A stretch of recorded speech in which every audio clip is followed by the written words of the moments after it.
All right, here with the national and Iowa AAU chair for women's wrestling, and we just got done with just a historic event. And I remember back to the first year I was able to stream this event, and it was a few teams, right? A few teams, and it was a part of the boys event, which is obviously another great event. But now you're able to break off and do your own, and almost 100 teams. Kind of as we wrap up the weekend, just kind of put it in perspective.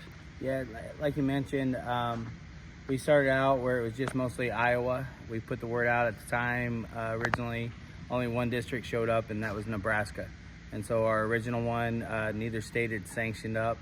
And so we did a highlight duel that was covered by the news media, encouraging sanctioning for Nebraska and Iowa. So that was pretty cool. But that was 9 years ago. And so every year, it's just gotten bigger, just gotten bigger.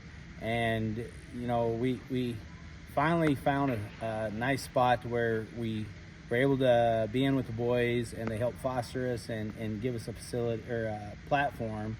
And now this year is the first time. This is number one for AAU women's wrestling across nationwide, where we were a self-sanctioned individual standalone event for the girls.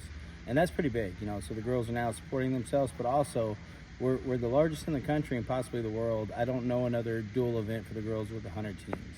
And so that's just amazing. It's amazing. And kind of put it in perspective for people that maybe don't know anything about Twin Rivers, about just like the different levels. Obviously it's youth through high school, but there's different types of brackets that people can get into. Yeah, so for us, we make a point of trying to leave no kid behind on participation, so we're trying to build a sport, do some different mindsets. My son came up, I had two sons, and one of them got invited on to Team Iowa from K through 12, right? And I had my other son, though, he didn't always get invited. He was a district champ, he was a conference champ, but he didn't always have an opportunity. And the times he got an opportunity, his competition level would step up.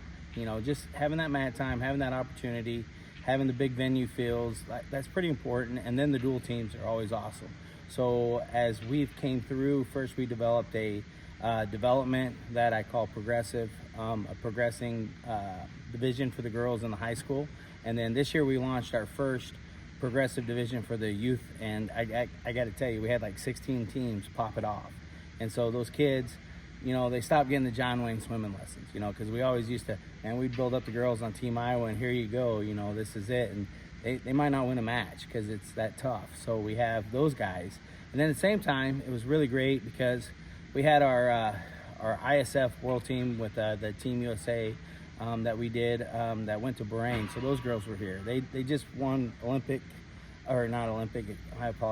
international gold as a team. And then, now they're here. So we have that high level competition. You'll see them here coming up shortly at Fargo and Scholastic duels and junior duels, but also we have a massive amount of girls who otherwise wouldn't have an opportunity at other people's events that we gave them a home. And they're smiling, they're laughing, their parents are saying thank you. We did the same thing with our AAU girls state, where we did unofficial junior high state or JV state, so trying to look out for those kids and give them an opportunity and a place to wrestle. That's pretty important to us. Yeah. With an event like this, with all these different states coming in, is that something that is done at a national level where maybe their financial help to get them here, or is that on each state to kind of put the teams together? How have you guys been able to kind of bridge that gap? Because travel's not cheap these days, so how do you bridge that gap? Yeah, so each state is different, right, how they run it. So you have some states where their coaches association is helping sponsor them come. Like Indiana this year, the governor there, while I was at conference, I had a conversation with him and the guy who helped start their girls state over there, Gary Meyer. And so the AAU governor in Indiana helped sponsor Indiana to come. So you have different things happening in each state. Some of these teams are just coming together, throwing it in the car and coming, just to come compete and have fun, so it's a little different for each go. What's the plan for the future? Keep at the Recplex, going to trying over 100, right? Yeah. So we're right there at 100, so that's pretty phenomenal. I can max out what we had right now, 30 mats. I can run 60 a session, so that we can do 120 with the setup we have right now. And so that's another year, but this place is big, and they're building another field next door to this.